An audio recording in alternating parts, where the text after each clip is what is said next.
എന്റെ കേശുവ, നീ ആ റേഞ്ച് ഉള്ളിട്ട് അവിടെ നിന്ന് സംസാരിക്കടാ. എനിക്ക് റോബോട്ട് സംസാരിക്കണ പോലെയാണ് കേക്കണത്. നിക്കല്ലോ. എടാ നീ എപ്പഴാ വന്നെ? ആ എടാ എന്റെ പൊന്നു കല്ലു ഒന്ന് അടങ്ങി സംസാരിക്കട്ടെ. എടാ നമ്മുടെ ആ ചായക്കടയിലെ ചന്ദ്രൻ ചേട്ടനും ഗിരീഷ് ചേട്ടനും ഗണേശൻ ചേട്ടനൊക്കെ ഉണ്ടല്ലോ, അവരൊക്കെ വൻ സപ്പോർട്ട്. അവര് പറയാ അവരുടെ വോട്ടൊക്കെ ലച്ചുമോക്കുള്ളതാന്ന്. പോരാത്തതിന് അവരുടെ കുടുംബക്കാരുടെ വോട്ടും മേടിച്ചു തരാന്ന് പറഞ്ഞു. ആ അതിനും വലിയ രസം എന്താണെന്നറിയോ, നമ്മുടെ ജോയ് മോനും സംഘവും വന്നിട്ടുണ്ടായിരുന്നു ഈ കാര്യം അറിഞ്ഞപ്പോഴത്തേക്കും. ജംഗ്ഷനിലെ ആൾക്കൂട്ടമൊക്കെ കണ്ടപ്പോഴേ എന്താ കല്ലു. ആ അയ്യോ, ജോയ് മോനും സംഘം പ്രശ്നം ഉണ്ടാക്കാൻ വന്നതല്ല. അവരിതൊക്കെ അറിഞ്ഞപ്പോഴത്തേക്കും ഒരേ ബഹളം. ലച്ചു ചേച്ചി നിന്നാ മതി, ലച്ചു ചേച്ചി ഇലക്ഷനിൽ നിന്നാ മതി, ചേച്ചി ജയിക്കും എന്നൊക്കെ പറഞ്ഞോണ്ട്. ആ ആ കേശു ഒരു മിനിറ്റ്. കല്ലു 2 സെക്കൻഡ് ഒന്ന് സംസാരിച്ച് ഒന്ന് വെയിറ്റ് ചെയ്. കേശു നീ എപ്പോഴാ വന്നെ? ഈ കുരിപ്പ് സമ്മതിക്കണോ സംസാരിക്കാൻ? എന്നാ വേഗം വാ, എന്നിട്ട് നമുക്ക് ഇതിനെപ്പറ്റി ഡിസ്കസ് ചെയ്യാം. ശരി. എന്തോന്ന് അമ്മയ്ക്ക് എന്താ വേണ്ടേ? ആ കണ്ട ഇപ്പൊ ഒന്നും വേണ്ട. ഇത്ര നേരം പുറകെ അടക്കുമായിരുന്നു അമ്മ കുമ്മാന്നും പറഞ്ഞോണ്ട്. ലച്ചു, നീ സ്ഥാനാർത്ഥിയാവാൻ പോകുന്നല്ലേ ഉള്ളൂ, അതിനു മുമ്പ് നിനക്ക് കൊച്ചിനെ ശ്രദ്ധിക്കാൻ സമയമില്ല. അതല്ല സിദ്ധു, കേശുവിന്റെ ഒരു 10-22 ഫ്രണ്ട്സ് ഈ വാർഡിലുണ്ട്. അപ്പൊ കേശുവിന്റെ അടുത്ത് പറഞ്ഞു കഴിഞ്ഞാൽ ഈ ഫ്രണ്ട്സിന്റെ വോട്ടും കിട്ടും, ഫ്രണ്ട്സിന്റെ ഫാമിലിയുടെ വോട്ടും കിട്ടും. അപ്പൊ തന്നെ ഒരു 10-100 വോട്ടായി. ആ കാര്യം ഇങ്ങനെ ചെയ്താ. അപ്പൊ ലച്ചൂസ് തീരുമാനിച്ചു അല്ലേ മത്സരിക്കാൻ വേണ്ടി? ആ തീരുമാനിച്ച്. എന്തു പറ്റി? ഞാൻ മത്സരിക്കുന്നതിന് സിദ്ധുവിന് താല്പര്യമൊന്നുമില്ല. അല്ലല്ല, നീ ഇപ്പോഴെങ്കിലും എന്റെ അടുത്ത് കാര്യമായിട്ടൊന്ന് ചോദിച്ചല്ലോ അതിനെപ്പറ്റി. നീ മത്സരിക്കാൻ തയ്യാറായിട്ട് നിൽക്കുമെന്നുള്ള കാര്യം എനിക്ക് മനസ്സിലായി. അപ്പൊ ഒരു കാര്യം ചെയ്യാം, ഫുൾ സപ്പോർട്ട് അങ്ങ് തന്നേക്കാം, ഒരു കുഴപ്പമില്ല, മത്സരിച്ചോ. Thank you. അതെന്താണെന്നറിയോ സിദ്ധു, ഞാൻ ഈ സ്കൂളിലും കോളേജിലൊക്കെ പഠിക്കുന്ന സമയത്തെ ഈ സോഷ്യൽ വർക്കിനോടൊക്കെ ഭയങ്കര താല്പര്യമായിരുന്നു. ഞാൻ അതിനാസ്പദമാക്കി കവിതയും കഥയൊക്കെ എഴുതാറുണ്ടല്ലോ. അത് ഇവരെങ്ങനെയോ മണത്തറിഞ്ഞിട്ടുണ്ട്. അതുകൊണ്ടാണ് അവരെന്നെ അപ്രോച്ച് ചെയ്തത്. എന്തായാലും നല്ല കാര്യം ലച്ചു. ഏത് മേഖലയിലാണ് നമ്മൾ തിളങ്ങണേ നമുക്ക് പറയാൻ പറ്റില്ലല്ലോ. നീ എന്തായാലും ഒന്ന് ട്രൈ ചെയ്ത് നോക്ക്. അത്രേ ഉള്ളൂ. പിന്നെ അത് മാത്രമല്ല അമ്മായി, ഞാനൊന്ന് ആലോചിച്ചപ്പോഴേ ഈ അർഹതപ്പെട്ട ആൾക്കാർക്കൊക്കെ നിയമപരമായി സഹായമൊക്കെ ചെയ്തു കൊടുക്കുന്നത് വളരെ നല്ല കാര്യമല്ലേ. പിന്നെ ജീവിച്ചിരിക്കുമ്പോഴല്ലേ ഇങ്ങനത്തെ സഹായങ്ങളൊക്കെ ചെയ്തു കൊടുക്കാൻ പറ്റുള്ളൂ. സ്വന്തം കൊച്ചിനെ നോക്കാൻ നേരമില്ല. അപ്പഴാ കൊച്ച സമയവും സന്ദർഭവും ഒക്കെ നോക്കി സംസാരിച്ചോളാം കേട്ടല്ലോ. ലച്ചുവേ, അപ്പൊ നീ അവരുടെ അടുത്ത് ഇന്ന് തന്നെ പറയൂ. ഞാനൊന്ന് ഓക്കെ പറഞ്ഞു കഴിഞ്ഞാൽ നാളെ രാവിലെ ഇവിടെ മീറ്റിംഗ് ആയിരിക്കും. നീ എന്തായാലും ഒരു കാര്യം ചെയ്യും, അവരോട് ഓക്കെ പറ. പിന്നെ ഒരു കാര്യം ഞാൻ ആദ്യമേ പറഞ്ഞേക്കാം, ഒരുപാട് കോംപ്ലിക്കേഷൻസ് ഉള്ള ഫീൽഡാണ് ഇത്. മുമ്പോട്ട് നല്ല കാര്യങ്ങളൊക്കെ ചെയ്യാൻ പോകുമ്പോൾ ഒരുപാട് ശത്രുക്കളും ബുദ്ധിമുട്ടുകളൊക്കെ വരും. So be prepared. ഓക്കെ? പിന്നെ വീട്ടിലെ കാര്യങ്ങളൊക്കെ നോക്കാൻ വേണ്ടിയിട്ട് നിനക്ക് ഒരിക്കലും സമയം കിട്ടാൻ പോകുന്നില്ല. അത് കുഴപ്പമില്ല, നമുക്ക് എല്ലാവർക്കും കൂടെ മാനേജ് ചെയ്യാവുന്നല്ലേ ഉള്ളൂ, അല്ലേ? അത്രേ ഉള്ളൂ. പിന്നെ ലച്ചുവിനടുത്ത് പറയുന്നുണ്ടെന്നും തോന്നരുത്. ലച്ചുവിനെ മൊത്തത്തിൽ ഇച്ചിരി ദേഷ്യം കൂടുതലാണ്. അതൊന്ന് കൺട്രോൾ ചെയ്ത് കഴിഞ്ഞാൽ നന്നായിരിക്കും.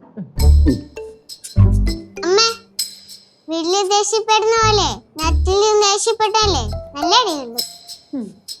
കൂടെ ഉള്ളവർ സപ്പോർട്ട് ചെയ്തില്ലെങ്കിലും കുഴപ്പമൊന്നുമില്ല. പക്ഷെ എന്റെ വയറ്റിൽ നിന്ന് വന്നത് തന്നെ ശത്രുവായി മാറുവാണല്ലോ.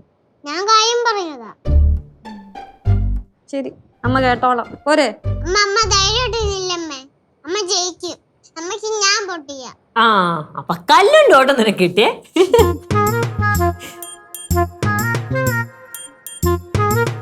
എന്താ അല്ല മുഖം കണ്ടിട്ടേ ഒരു വിശ്വാസമില്ലാത്ത പോലെ.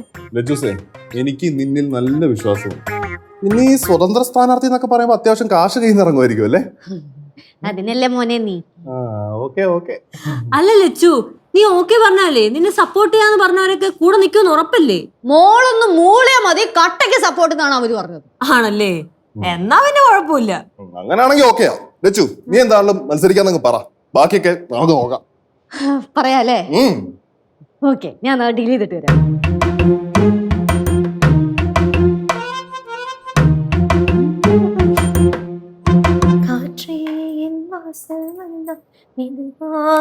கதவு திறந்த காற்றே உன் பேரை ഹായ് കനകാന്റി. ஹாய், என்ன வேணும்? தண்ணி வேணுமா? അതൊന്നും വേണ്ട. പിന്നെ என்ன வேணும்? பால் பிஸ்கட் தரட்டா? അത് എപ്പോഴും ഉള്ള വേറെ ഇല്ലേ? வேற என்ன வேணும் உனக்கு? കനകാന്റി എന്റെ ഐസ് കട്ട തരുമോ? ഓ, உனக்கு 2 ഐസ് കട്ട തന്നെ വേണോ? ഇപ്പൊ തരാം. അമ്മ, അയ്യോ വേണ്ട.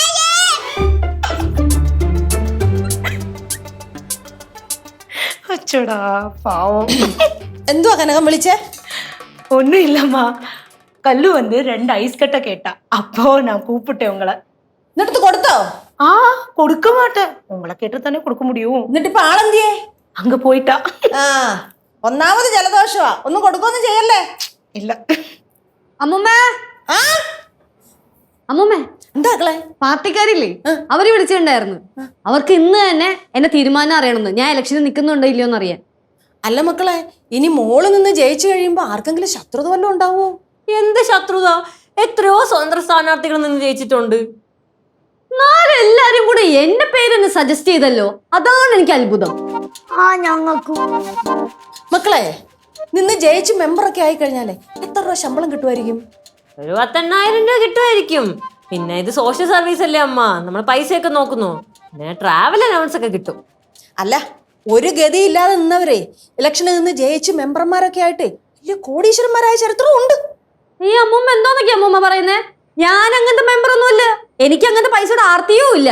ഇനി പദവാ എനിക്ക് എന്തെങ്കിലുമൊക്കെ ശമ്പളം കിട്ടുവാണെങ്കിൽ അത് ഞാൻ വല്ല അനാഥാലയത്തിലും കൊടുക്കും. കുറച്ച് പുണ്യപ്രവർത്തിയൊക്കെ ചെയ്യുന്നത് നല്ലതല്ലേ?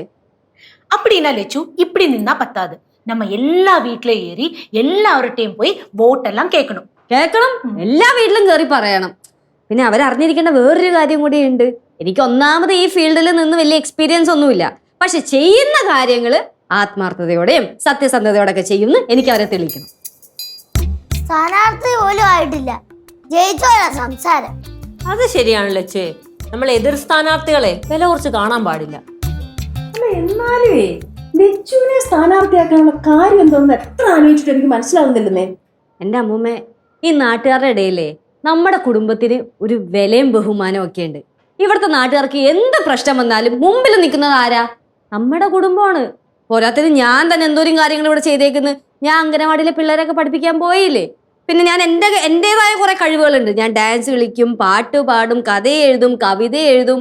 പിന്നെ ഇവിടെ അപ്പുറത്തെ വീട്ടിലൊരു ചേട്ടന് വയ്യാണ്ട് വന്നപ്പോഴത്തേക്കും ബക്കറ്റും കപ്പൊക്കെ എടുത്തോണ്ട് ആരാ പിരിവിനിറങ്ങിയത്? ഞാനാ പിരിവിനിറങ്ങിയത്. അപ്പൊ ആ വില എന്തായാലും നാട്ടുകാർ തരുമല്ലോ. ശരിയാ. ആ, അത് മാത്രോ, ഇവിടുത്തെ കുറെ സാമൂഹ്യ വിരുദ്ധരുണ്ടായിരുന്നല്ലോ, അവരെയൊക്കെ നമ്മൾ ഇവിടുന്ന് പമ്പ എടുത്തില്ലേ, പോലീസുകാരെയൊക്കെ വിളിച്ചില്ലേ.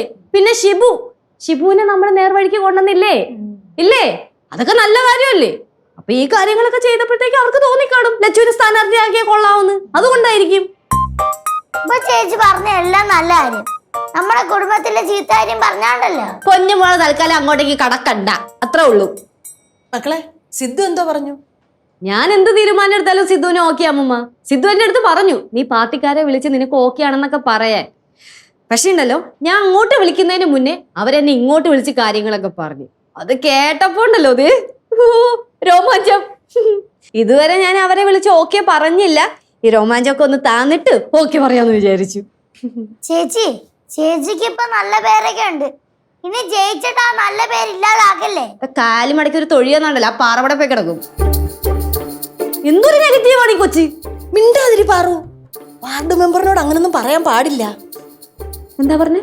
വാർഡ് മെമ്പർ മെമ്പറാ? രോമാഞ്ചം. കണ്ടു